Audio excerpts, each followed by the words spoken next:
നിങ്ങളുടെ ഉപബോധ മനസ്സിൻ്റെ മഹത്തായ ശക്തികളെ ഉണർത്തുന്നതിലൂടെ കൂടുതൽ സമ്പത്തും സന്തോഷവും ആരോഗ്യവും ശക്തിയും ജീവിതത്തിൽ നിങ്ങൾക്ക് നേടിയെടുക്കാൻ കഴിയും.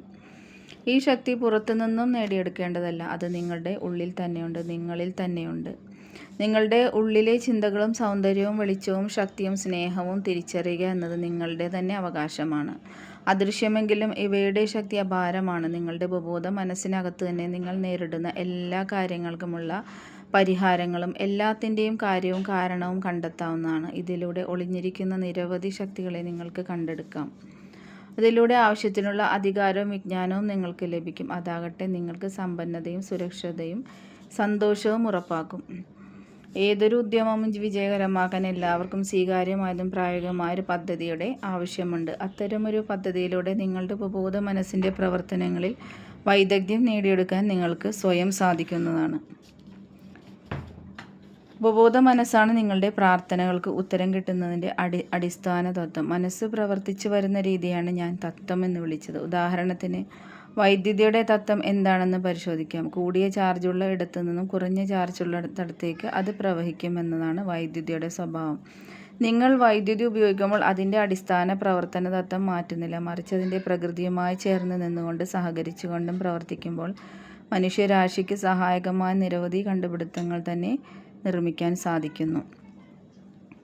എല്ലാത്തിൻ്റെയും അടിസ്ഥാനമായ ഉപബോധ മനസ്സ് വിശ്വാസത്തിൻ്റെ നിയമത്തിനനുസരിച്ചാണ് പ്രവർത്തിക്കുന്നത്. എന്താണ് വിശ്വാസം, അതെങ്ങനെ, എന്തുകൊണ്ട് പ്രവർത്തിക്കുന്നു നമ്മൾ മനസ്സിലാക്കിയാണ് നമ്മളുടെ ലൈഫ് ജീവിക്കേണ്ടത്. നിങ്ങളുടെ ചിന്തകളെ നിങ്ങൾ വിശ്വസിക്കുക എന്നതാണ് അത്രമാത്രം, മറ്റൊന്നും തന്നെ ഇതിലില്ല. നിങ്ങളുടെ ചിന്തയുടെ സ്വഭാവമായ ഉപബോധം പ്രവർത്തിക്കുന്നതാണ് ഇതിൻ്റെ ഫലം. മനസ്സിനെ നല്ല ചിന്തകൾ കൊണ്ട്, സന്തോഷം കൊണ്ട്, സമാധാനം കൊണ്ട്, നന്മ കൊണ്ട് നിറയ്ക്കൂ. ജീവിതത്തിൽ അത്ഭുതങ്ങൾ സംഭവിക്കുന്നത് നിങ്ങൾക്ക് സ്വയം കാണാനാകും. അനന്തമായ സമ്പന്നതയുടെ സമുദ്രത്തിന് നടുവിലാണ് നിങ്ങളുടെ ജീവിതം. അതായത് നിങ്ങളുടെ ഉപബോധ മനസ്സിന് ഇതെല്ലാം സൂക്ഷ്മമായി തിരിച്ചറിയാൻ സാധിക്കും. ദാരിദ്ര്യത്തിനു പകരം സമ്പന്നതയും, അന്ധകാരത്തിന് പകരം വെളിച്ചവും, സംഘർഷത്തിന് പകരം ഐക്യവും, ഭയത്തിന് പകരം ആത്മവിശ്വാസവും എല്ലാം നിങ്ങൾക്കിതിലൂടെ ലഭിക്കുന്നതാണ്. നിങ്ങളുടെ ഉപബോധ മനസ്സ് നിങ്ങൾക്ക് വേണ്ടി പ്രവർത്തിക്കുന്ന ഒരു കാവൽക്കാരനാണ്. യഥാർത്ഥ നിധി നിങ്ങളുടെ ഉള്ളിൽ തന്നെയുണ്ട്. മനസ്സിലെ ആഗ്രഹങ്ങൾ നേടിയെടുക്കാനുള്ള വഴി അവിടെയാണ് നിങ്ങൾ അന്വേഷിക്കേണ്ടത്. കാലഭേദമന്യേ മഹത്വം കൈവരിച്ചിട്ടുള്ള ആളുകളുടെയെല്ലാം വിജയരഹസ്യം അവർക്ക് തങ്ങളുടെ ഉപബോധ മനസ്സിനെ നിയന്ത്രിക്കാനും അതിൻ്റെ ശക്തി തിരിച്ചറിഞ്ഞുപയോഗിക്കാനും കഴിഞ്ഞു എന്നതാണ്. എല്ലാ പ്രശ്നങ്ങൾക്കുമുള്ള പരിഹാരം നിങ്ങളുടെ ഉപബോധ മനസ്സിലുണ്ട്. ഉറങ്ങാൻ പോകുന്നതിന് മുമ്പ് നാളെ രാവിലെ 6 മണിക്ക് എനിക്ക് ഉറക്കമുണരണം എന്ന് നിങ്ങൾ നിങ്ങളുടെ ഉപബോധ മനസ്സിനോട് പറഞ്ഞാൽ അത് കൃത്യം 6 മണിക്ക് തന്നെ നിങ്ങളെ ഉണർത്തും. നിങ്ങളുടെ ശരീരത്തെ പരിപോഷിപ്പിക്കുന്ന ഉപബോധ മനസ്സിന് നിങ്ങളെ സുഖപ്പെടുത്താനും കഴിയും. നിങ്ങൾ പൂർണ്ണ ആരോഗ്യം ഉള്ളവരാണെന്ന് മനസ്സിൽ ഉറപ്പിച്ച ശേഷം ഉറങ്ങാൻ കിടക്കുക. നിങ്ങളുടെ വിശ്വസ്ത സുഹൃത്തായ ഉപബോധ മനസ്സ്, അതായത് നമ്മുടെ സബ് കോൺഷ്യസ് മൈൻഡ്, നിങ്ങളെ അത് അനുസരിക്കും. എല്ലാ ചിന്തയും ഹേതുവായി മാറും, എല്ലാ അവസ്ഥകളും അനന്തരഫലവും. നിങ്ങൾക്ക് ഇങ്ങനെ ചിന്തിക്കാം, എനിക്ക് ഈ ചിലവ് താങ്ങാനാകില്ല, എനിക്കിത് ചെയ്യാനാകില്ല എന്നിങ്ങനെ നിഷേധാത്മകമായി ആലോചന കൊണ്ടുവരാതിരിക്കുക. ഇത് കേൾക്കുന്ന ഉപബോധ മനസ്സ് നിങ്ങളെ പണം ഇല്ലാത്തവരും ആഗ്രഹമുള്ള കാര്യങ്ങൾ ചെയ്യാനുള്ള കഴിവില്ലാത്തവരുമായി മാറ്റും. എൻ്റെ ഉപബോധ മനസ്സിൻ്റെ ശക്തി കൊണ്ട് എനിക്ക് എല്ലാം ചെയ്യാൻ സാധിക്കുമെന്ന് സ്വയം പറഞ്ഞുറപ്പിക്കുക. വിശ്വാസത്തിൻ്റെ നിയമമാണ് ജീവിതത്തിൻ്റെ നിയമം.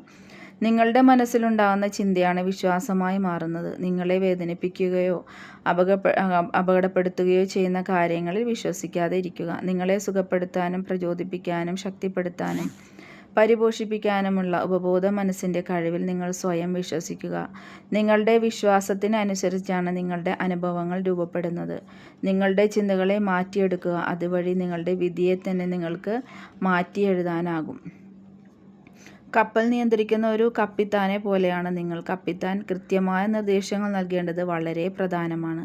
അതുപോലെ നിങ്ങളും കൃത്യമായ നിർദ്ദേശങ്ങൾ, അതായത് നിങ്ങളുടെ ചിന്തകളും സങ്കല്പങ്ങളും നിങ്ങളുടെ ഉപബോധ മനസ്സിന് കറക്റ്റായി നൽകേണ്ടതുണ്ട്. എന്തെന്നാൽ ഉപബോധമാണ് നിങ്ങളുടെ അനുഭവങ്ങളെല്ലാം നിയന്ത്രിക്കുന്ന ഒരു കപ്പിത്താൻ. നമ്മളുടെ ഉപബോധ മനസ്സിൻ്റെ ശക്തി അറിഞ്ഞാൽ നമ്മൾ അതിലൂടെ ഇനി എന്തെല്ലാം നമുക്ക് ജീവിതത്തിലേക്ക് നേടാൻ സാധിക്കുമെന്ന പ്രയത്നത്തിലേക്ക് നമ്മുടെ ലൈഫിനെ മാറ്റാൻ നോക്കും.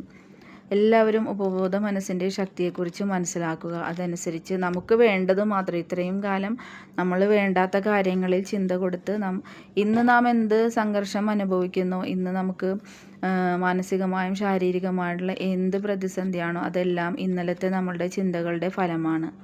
ഇനി മുതൽ നമ്മൾ ചിന്തിക്കേണ്ടത് നമുക്ക് ആവശ്യമുള്ള കാര്യങ്ങൾ മാത്രമാണ്.